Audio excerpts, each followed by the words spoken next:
Welcome friends, UGTRB Chemistry Previous Year Question Discussion 2023 Seriesல இன்னைக்கு என்ன question பார்க்கலாம் வாங்க. Question number 111. IUPAC name of the following molecule is CH3, CH2, C, Br, Br, C, Br, Br, H. ஓகேங்களா? So இதனுடைய IUPAC கேட்டிருக்காங்க. Option A 1,2 tetra bromobutane, option B 1,1 2, 2 tetra bromopentane, option C 1, 2, 2 tetra bromobutane, option D 1, 2 dibromobutane. இந்த question எங்க இருந்து எடுத்துருக்காங்கன்னு பாத்தீங்கன்னா unit 8 IUPAC நாமென்க்ளேச்சர்ல இருந்து of organic காம்பவுண்ட்ஸ்ல இருந்து கேட்டிருக்காங்க. டைரக்ட் அண்ட் சிம்பிள் क्वेश्चंस தான். பேசிக்ஸ் வந்து 10th ஸ்டாண்டர்ட்ல இருந்தே அந்த IUPAC நாமென்க்ளேச்சர் பேசிக்ஸ்லாம் வருது இல்லீங்களா? சோ இப்போ நம்ம பார்த்தோம்னா ஃபர்ஸ்ட் நம்ம ரூட் word தான் நம்ம first identify பண்ண போறோம். How many number of carbon present in this compound? So பாத்தீங்கன்னா 1 2 3 4. நம்ம எப்பவுமே என்ன பண்ணணும்னா எந்த சைடுல இருந்து பிரான்ச்சிங் இருக்கோ அங்க இருந்து நம்பரிங் கொடுக்கணும். சோ இந்த சைடுல இருந்து நம்பரிங் கொடுக்க கூடாது. ஓகேங்களா? அப்ப நமக்கு ரூட் வேர்ட் எத்தனை கார்பன்ஸ் பிரசன்ட் ஆயிருக்கு? 4 கார்பன் பிரசன்ட் ஆயிருக்கு. அப்ப 4 கார்பன்ஸ்னாவே நம்ம பியூட் அப்படின்னு ஐடென்டிஃபை பண்ணிப்போம். சிங்கிள் பாண்ட் தான் இருக்கு. So butane. அப்போ எந்தெந்த ஆப்ஷன்ல பியூட்டேன் இருக்குன்னு பார்த்தீங்கன்னா ஃபர்ஸ்ட் ஆப்ஷன்ல இருக்கு, செகண்ட் ஆப்ஷன்ல, தேர்ட் ஆப்ஷன்ல இருக்கு, ஃபோர்த் ஆப்ஷன்ல இருக்கு. ஸோ பியூட்டேன் ஐடென்டிஃபை பண்ணிட்டோம். நெக்ஸ்ட் என்ன பார்க்குறோம்னா பிரான்ச்சஸ் ஐடென்டிஃபை பண்ணுறோம். பிரான்ச் இப்போ நான் சொன்னேன் இல்லைங்களா, எங்கே பிரான்ச் இருக்கோ ஃபர்ஸ்ட் அங்கேருந்து நம்பரிங் கொடுப்போம்னு சொன்னேன் இல்லைங்களா. அப்போ இங்கே நம்ம பார்க்குறோம் வச்சுக்கிங்களேன். ஃபர்ஸ்ட் கார்பன்லேயே 2 பிரான்ச் இருக்கு. தட் இஸ் 2 டைப்ரோமோ ப்ரெசென்ட் ஆயிருக்கு. அதாவது 2 பிரான்ச்சஸ் ப்ரெசென்ட் ஆயிருக்கு. இப்போ செகண்ட் கார்பன்லேயும் 2 பிரான்ச்சஸ் ப்ரெசென்ட் ஆயிருக்கு. ஓகேங்களா? அப்போ ஃபர்ஸ்ட் பொசிஷன்ல 2 பிரான்ச்சஸ் இருக்கு இல்லைங்களா. அப்போ 1,1 டைப்ரோமோ, 1,1 டைப்ரோமோ. செகண்ட் கார்பன்லயும் 2 புரோமின் பிரசன்ட் ஆயிருக்கு. அப்போ 2,2 டைப்ரோமோ. அந்த ஆப்ஷன்ஸ் எங்க இருக்கு பாருங்க, இந்த ரெண்டுல தான் இருக்கு.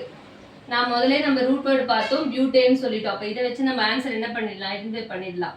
அப்போ நேம் நம்ம வைக்கும் போது என்ன பண்றோம், 1,1 2,2 1 2 3 4 புரோமின் சேமா இருக்குதுங்களா அந்த பிரான்ச்சஸ் எல்லாமே. ஸோ நம்ம வந்து அதை ஒன்றா சொல்லிடலாம். அப்போ 1,1 2,2 1 2 3 4 டெட்ரா புரோமோ பியூட். 4 கார்பன் இருக்குங்களா, பியூட்டு சிங்கிள் பாண்ட் தான் இருக்குது, ஏன்.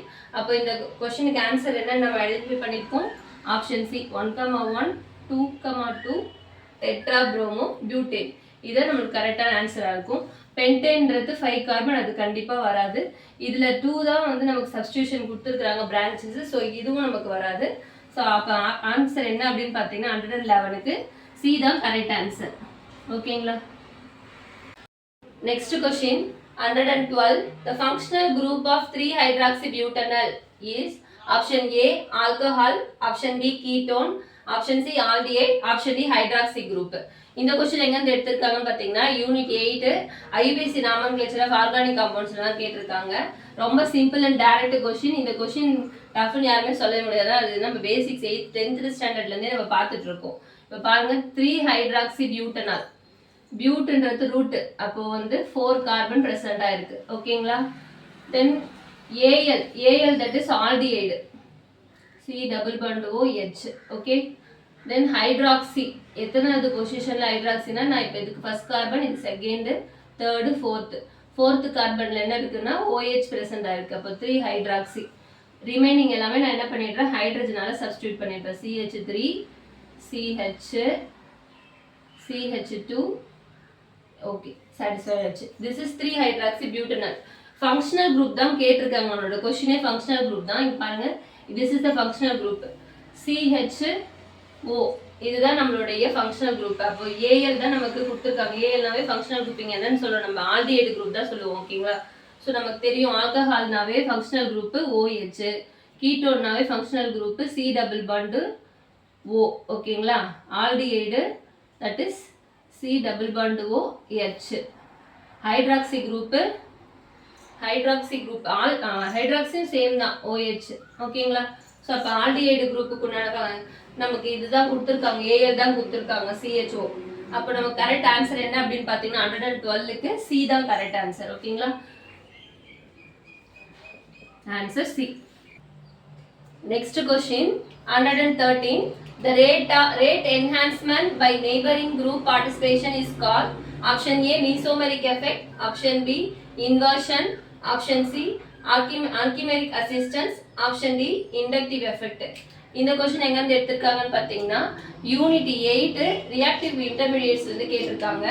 சோ இங்க பாருங்க ரேட் என்ஹான்ஸ்மென்ட் பண்றது இந்த விஷயம் வந்துச்சுனாவே ஃபார் எக்ஸாம்பிள் ஒரு ரியாக்ஷன் இருக்குதுன்னா அந்த ரியாக்ஷனோடைய ஸ்பீடை இன்னும் இன்க்ரீஸ் பண்றதுக்கு சில குரூப்ஸ் வந்து ப்ரெசென்ட் ஆயிருக்கும். அந்த குரூப்ஸ் நம்ம என்னன்னு சொல்லுவோம் அப்படின்னு பாத்தீங்கன்னா நெய்பர் குரூப்ஸ் அப்படின்னு சொல்லுவாங்க. நெய்பர் குரூப் பார்ட்டிசிபேஷன் சொல்லலாம்.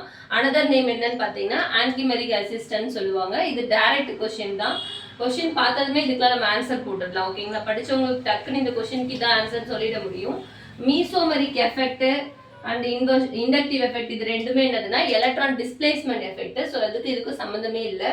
தென் இன்வர்ஷன்றது SN2 ரியாக்ஷனோடைய அனதர் நேம் தான் என்னன்னு பாத்தீங்கன்னா இன்வர்ஷன் சொல்றோம். ஓகேங்களா, ஸோ அப்போ இந்த கொஸ்டினுக்கு கரெக்ட் ஆன்சர் என்ன அப்படின்னு பாத்தீங்கன்னா ஆப்ஷன் சி தான் கரெக்ட். ஆர்கிமெரிக் அசிஸ்டன்ஸ் தான் கரெக்ட் ஆன்சர். ஸோ 113க்கு ஆன்சர் என்ன அப்படின்னு பாத்தீங்கன்னா ஆப்ஷன் சி தான் கரெக்ட். Thank you friends.